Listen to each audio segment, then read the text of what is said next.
So yesterday night, I asked you guys a question in the community tab. I asked, what is the most pay-to-win skin ever released in Call of Duty Mobile? I got a lot of responses. I'm not gonna lie, I read probably the first 50 because you guys are absolutely amazing and you gave me all the information I needed, and a lot of the comments were actually commenting the same weapon skins, so it's pretty easy to compile a list. Now, of course, before I kind of explain the criteria for the rankings, I want to tell you guys that this is my personal opinion and kind of the community's opinion, and everyone likes different things, especially since we're going to be specifically taking mainly a look at the iron sights on each of these weapons. Now, this is a top 5 list, but I actually do have some honorable mentions. Before we get into that though, I made a little thing here on my phone. I actually have a little bit of some rules that I followed for ranking these.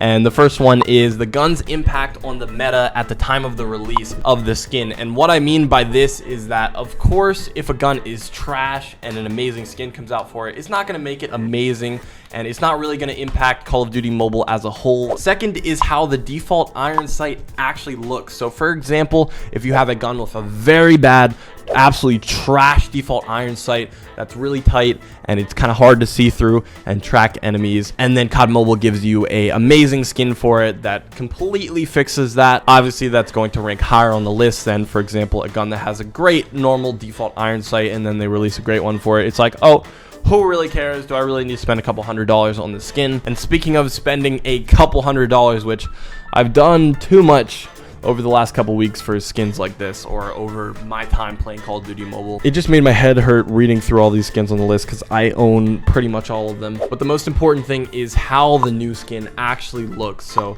how clean it is, what kind of iron sight it gives you, does it give you a red dot, does it give you a free attachment, etc, etc. That, of course, is the number one thing that we're looking at to rank these guns. Next, we have accessibility, and what I mean by this is how hard is it to get this gun, because one of these guns on the list you actually could not use unless you bought the skin for a couple months. I'm not going to spoil it yet, but I'm sure you can guess. So we're going to take all of those into account and rank this list, and I also want you to let me know in the comment section below what you think of it and what would your list be. What are your favorite weapon skins? So we actually have 2 honorable mentions, and the first one is the Peacekeeper artifact. I used this in a video a couple days ago. It is a very clean iron sight. The reason that it's only an honorable mention is because the Peacekeeper was never top tier. It was always floating around second tier, and it's very usable, definitely usable in ranked. Don't get me wrong, I love this gun, but it was just never able to make a huge impact, so that's why it's an honorable mention alongside the AS-Val Double Edge for literally the same reasons. Really nice sight and has always been a very strong weapon,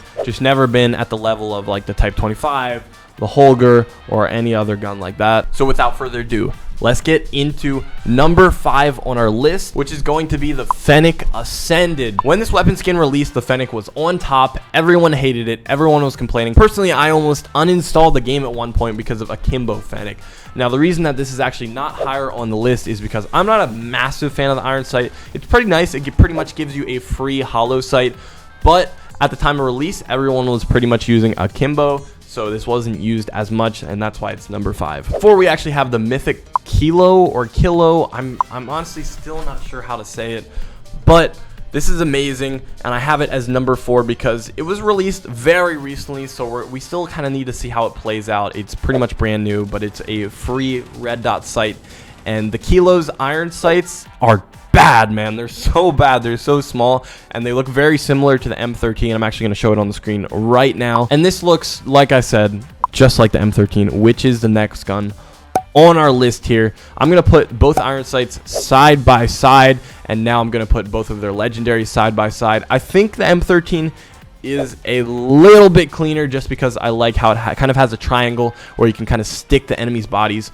right in the middle of it. It's very clean. It's a free red dot, and these guns, honestly, they should both be in the same spot because they're both just so good, and their default iron sight is just so bad. Next, we're moving on to number 2 on our list, which is the AK47 Frostband, and oh my god, this gun made such an uproar when it originally released because it's so good in both communities. Battle Royale loves it because the AK-47 was meta for so long and still might be meta. I haven't played in a while. I think I'm not even legendary in Battle Royale, but because it was so good for both communities, it has to be up here at number 5. It's pretty much the same sight as the M13. It's just a free red dot. And I know the AK47 is not that great, but this gun is kind of hard to get because you can only really get it out of a bundle. So if you're not lucky, it can actually be more expensive than a mythic. So now we're moving on to the HBR. I mentioned a little hint about this gun earlier. And what I was trying to say is that for a while, for about 3 months or so, you could only obtain the HBR if you bought the skin, which was kind of ridiculous. There was a lot of complaints originally when they decided to release this like that, and it hasn't happened since. So because it hasn't happened since, I have to give this number 1 because you had to pay for it if you wanted to use this gun. And a lot of YouTubers, maybe including myself, I don't know, we're kind of hyping this gun up a lot. So everyone was convinced it was meta at the time, even though in my opinion, it really wasn't. But I'm sure you guys can understand why I have it as number 1 on this list. So that is my top 5. Let me know what you think of it in the comment section below. I'm going to head out now. I had a good time today. I hope you guys did too. Remember to like, subscribe, and I'll see you later.